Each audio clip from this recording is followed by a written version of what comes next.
Uh, And maybe that's where you're going in the end of the topic, but I'm just thinking like, we are somewhat local, yes, because we're seniors and things like that, but overall, I'm thinking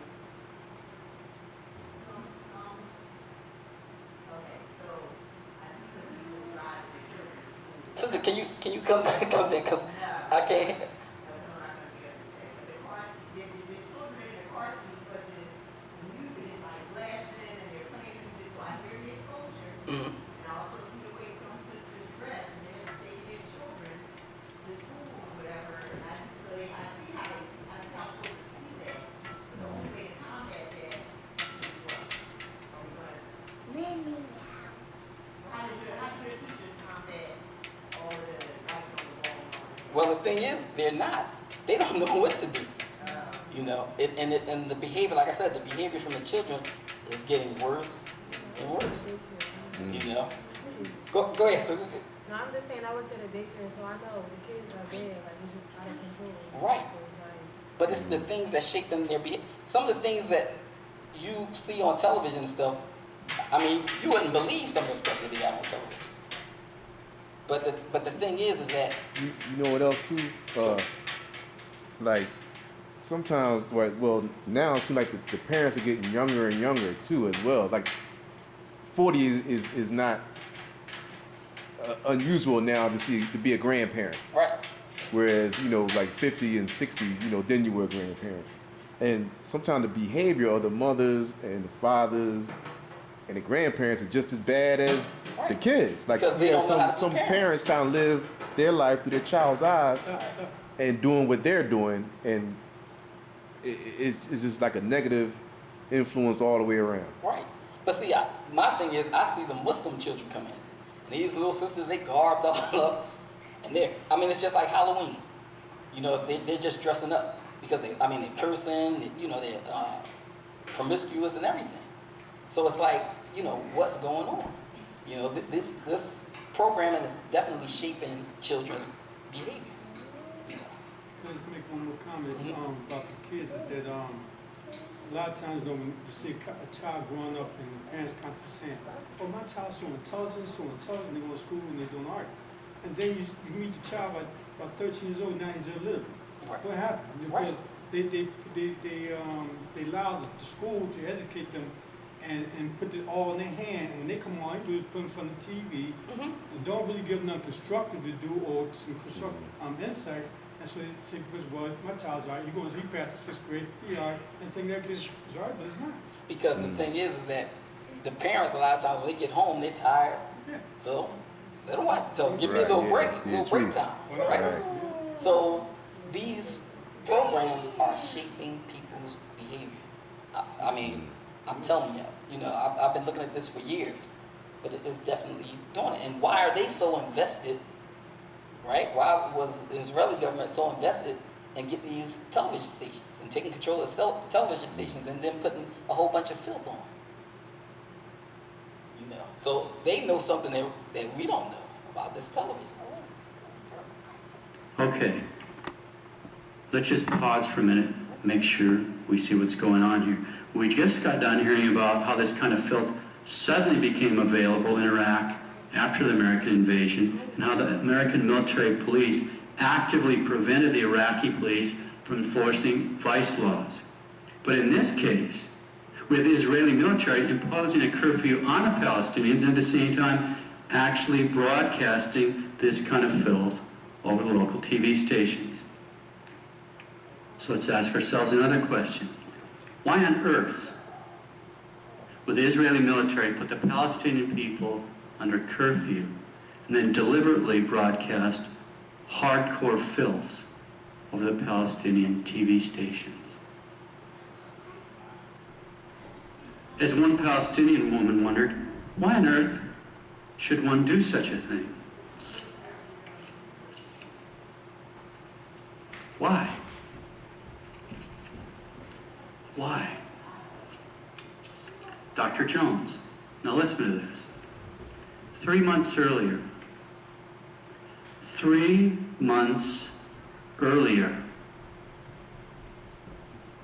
3 months earlier, on January 12, 2002, the Islamic Association for Palestine news agency ran an article claiming that, quote, representatives of the Central Intelligence Agency, the CIA, and Israeli Shin Bet experts, parenthetical remark, the Shin Bet is the arm of the Israeli government responsible for security within Israel and its occupied territories. Okay, so 3 months before the Israeli military put Ramallah under curfew and began broadcasting the absolute worst kind of filth over the TV stations, 3 months before, on January 12, 2002, the Islamic Association for Palestine news agency ran an article claiming that, quote, representatives of the Central Intelligence Agency, the CIA, and Israeli Shin Bet experts have recommended that the relatively conservative Palestinian society be flooded with filth, drugs, and gambling in order to keep Palestinian youths away from joining the resistance against Israeli occupation and apartheid, close quote.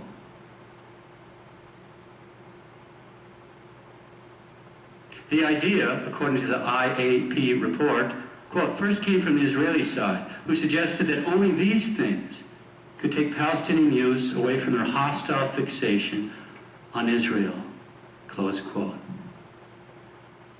Okay, so let's walk back through this real quick. In January of 2002, the Islamic Association for Palestine news agency reports that experts from the CIA and the Shin Bet are recommending that the relatively conservative Palestinian society be flooded with filth, with drugs, and with gambling in order to keep Palestinian youths from joining the resistance against Israeli occupation and apartheid. Then a few months later, in March 2002, the Israeli military does just that. It occupies Ramallah, puts the city under curfew, and begins broadcasting the absolute worst kind of filth over the TV stations. And all that certainly puts the situation in Iraq in 2003 into much clearer focus. Back to Dr. Jones. During the summer of 2002, former Israeli Prime Minister Benjamin Netanyahu arrived in America to promote the American invasion of Iraq, but he also advocated American involvement in the use of suggestive or explicit TV programming as a way of subverting the morals of the Islamic world. According to a UPI story filed on September 12, 2002, And look at the article title. Netanyahu says U.S. should attack Iran with TV because they know what the TV does and how it shapes behavior, especially for those people that don't have morals, okay, and that are not looking at things critically. They're just looking at it for entertainment. a former Israeli prime minister called upon the United States to effect regime change in both Iraq and Iran, prescribing a military invasion to topple the government in Baghdad, the transmission of ribald television programming via satellite into Persia, where he said the influx of pop culture would prove, quote, subversive, close quote, to the conservative Islamic regime. Citing the hundreds of thousands of satellite television dishes in Iran, Benjamin Netanyahu told the House Government Reform Committee that the United States could incite a revolution through the use of such Fox broadcasting staples as Melrose Place and Beverly Hills 90210, both of which feature beautiful young people in varying states of undress, living glamorous, materialistic lives and engaging in promiscuity. Netanyahu told the committee, quote, "This is pretty subversive stuff." Close quotes. Now I'm gonna stop that there because I want you to hear this.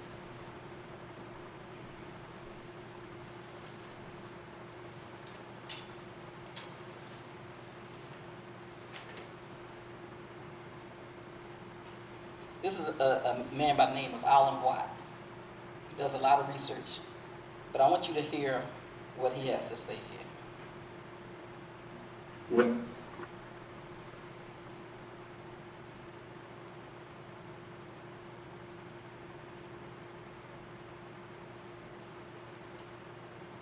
This is titled "Never Watch the Television." I want you to. Now, I also mentioned too that a fellow that has been in touch with me for an awful long time, his brother was in the CIA, or is in the CIA.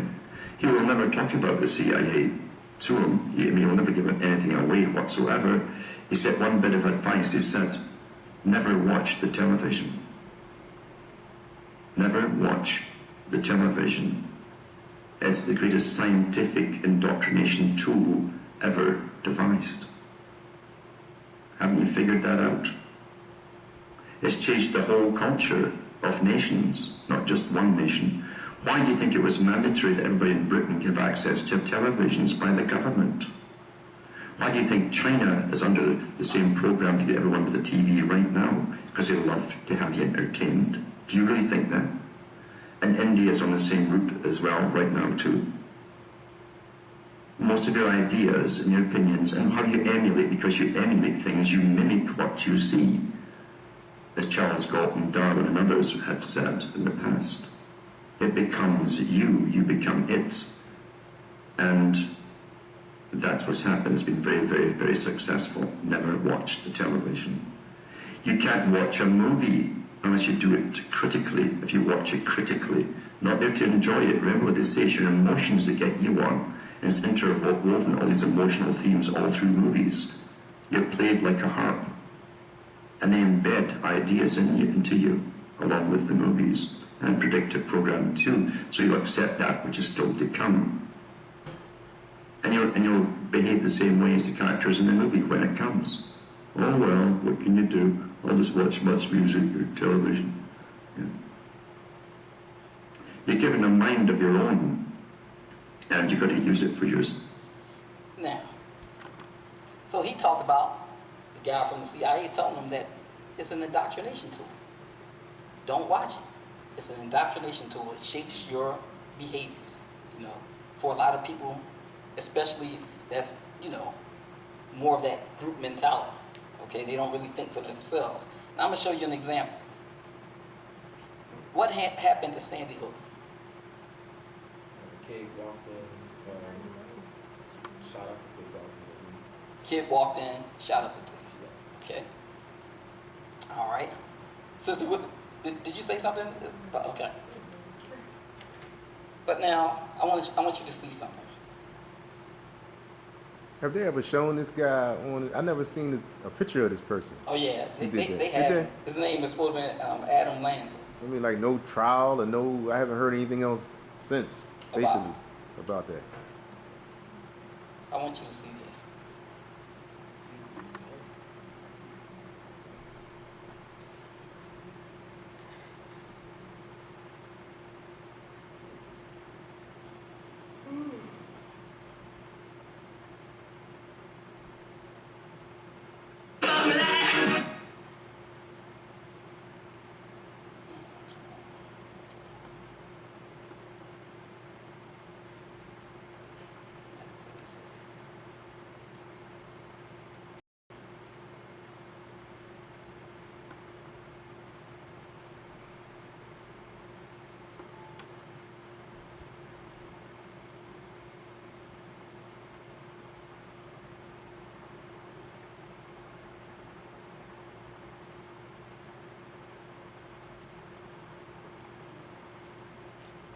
Now,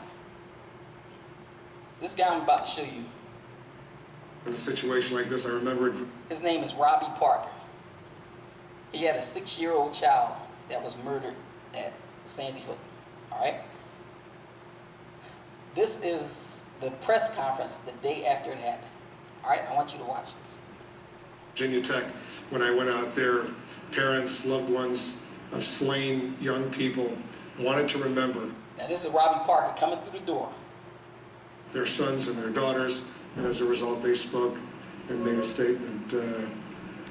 So we'll see if Robbie Parker, I assume he's going to come out to the microphones now and make a statement. Looks like the family is there, and they're getting ready to make... What you notice? Yeah. Daughter, You don't- 6-year-old you don't daughter, look like just he- murdered You don't the look too upset to the me. day before. Wasn't she in a photo or something? Right. Obama or something? Right. Now watch this. to come to the microphone, so we'll listen in. Okay? Something's not right. Okay. Now watch him. He's going to get into character. All right? He's going to get into character.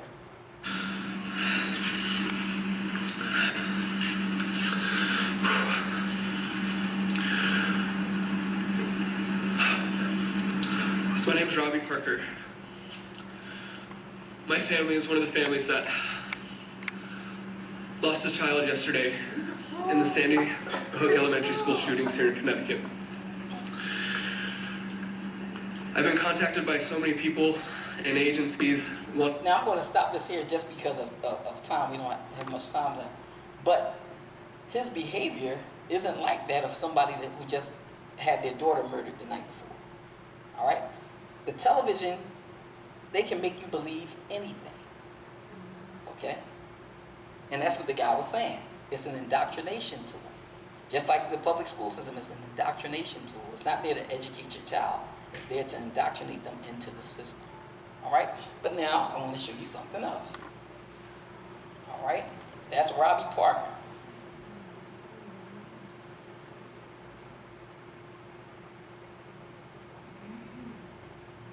But now, this is the Charleston shooting. All right? Remember what happened with the Charleston shooting? He shot all them people up at the church? Yeah, at the church, right? Right. All right? Oh, not. This is the church shooting, right? Here we go. Here's a guy and his sister being interviewed. Review time. I know you like to believe everything that's on TV. But right now, I need you to use common sense. Please. These people just lost their mother in the shooting. Honestly, it's surreal. It's a blessing that everybody... Mother just murdered the night before, but look at his composure. came out here today. I just want to thank everybody that came out here tonight, and hopefully things will just keep getting better. This tragedy. This tragedy. How do you want people to remember you? She's a God-fearing woman who was a great mother, a great coach, a great reverend. So that's all I want people to know. She was God-fearing and she loved everyone with all her heart. Hold up, Joker. How are you talking so eloquent? Where are your Joker, you just lost your mama. When did you find out about what happened yesterday? How did you find out? Well, I received a phone call and they were in distress, so I rushed down. They were in distress, Joker. Really? There, and I was briefed, but I wasn't sure of anything until briefed. Everyone was told about it. So this young man is an actor. It was tough, but things would get better. It was tough, but things will get better. This man already in the acceptance stage. And it's gonna get better. My mama just died. My mama. When did you last see her? Oh, I saw her yesterday morning, early in the morning before she left for work and everything else. It's like nothing. So there's no emotion. Go ahead. That's not that the information before that video, before any of his videos. He said he was attempting to not incite a riot. So he being calm, so it's not, because he was going, something was going to be set off because of what happened. If they were taking his behavior as the mark of how they were going to behave, how society, their town or whatever was going to behave. So I understand why he behaved like that. So it was an interview before that interview. It's a couple of interviews. But the thing is that when you look at a lot of these people,